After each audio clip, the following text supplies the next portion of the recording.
Shalom, selamat pagi anak-anak dikasih Tuhan, anak kelas 5. Dalam minggu ini kita akan belajar materi yang kedua, itu dampak dosa yang bisa kita baca dalam Kejadian pasal yang keempat.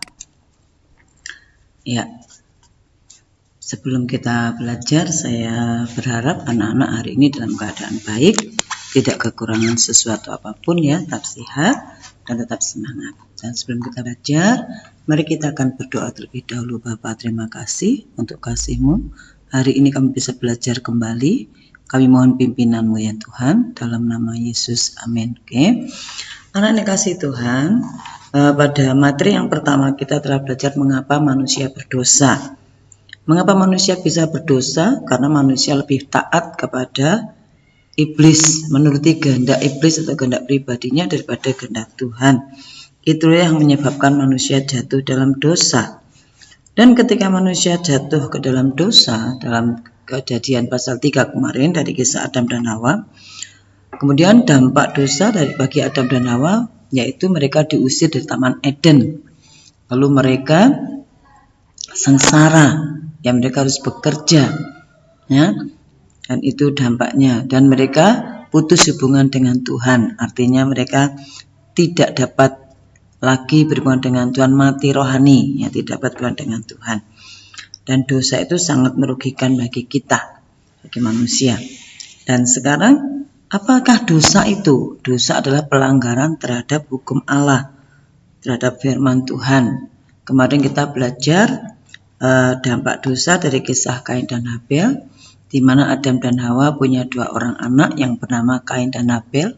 Kain sebagai petani dan Habel sebagai gembala domba, dan mereka diajar orang tua untuk memberikan persembahan dan mereka melakukannya. Kain memberikan persembahan buah-buahan dan Habel juga memberikan persembahan domba. Tetapi ada perbedaan di mana Kain memberikan mungkin sekedarnya dan tanpa iman, pokoknya memberi. Tetapi tidak demikian dengan Habel.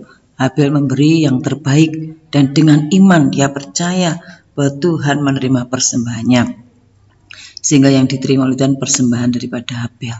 Dan itu membuat Kain menjadi iri hati, dan dia membuat dia menjadi membunuh daripada adiknya Habel, ya. Sehingga dia harus diusir juga pada waktu itu. Nah, kita perhatikan anak-anak, ya, ini ada bacaan yang harus kalian baca, dampak daripada dosa, dampak daripada dosa. Kemarin kita sudah belajar tentang Kain dan Habel. Jadi iri hati itu merugikan orang lain dan juga merugikan diri sendiri. Silakan kalian baca ayat-ayat, bacaan yang sudah ada ini sudah berikan Bu Yanti, silakan dibaca. Kemudian di sana juga ada pertanyaan yang harus kalian lakukan supaya tidak melakukan dosa, ya, jadi tidak melakukan dosa. Kemudian anak-anak akan membuat doa kembali, ya, doa dan permohonan maaf, ampun bila kalian bersalah, pernah melakukan kesalahan. Kemudian anak-anak punya tugas lagi, yaitu untuk menuliskan sifat-sifat Allah.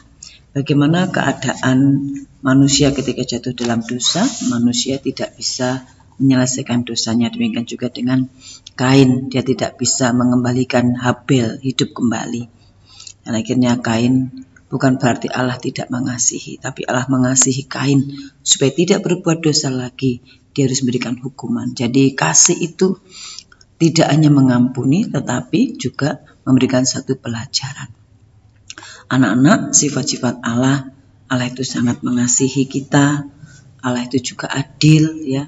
Allah itu sabar, penyayang, dan sebagainya. Banyak lagi sifat Allah yang membuat kita orang berdosa ini tidak selalu selamanya dihukum, tetapi kita akan diberikan pengampunan. Tetapi kita juga harus mau berubah, ya, supaya pengampunan itu nyata bagi kita, ya. Silahkan nanti ditulis, kamu ketahui tentang sifat-sifat Allah, ya.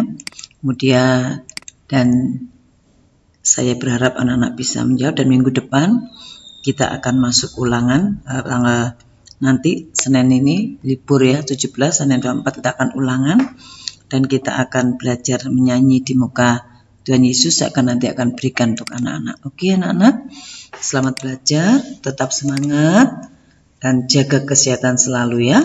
Tuhan memberkati kalian. Selamat pagi.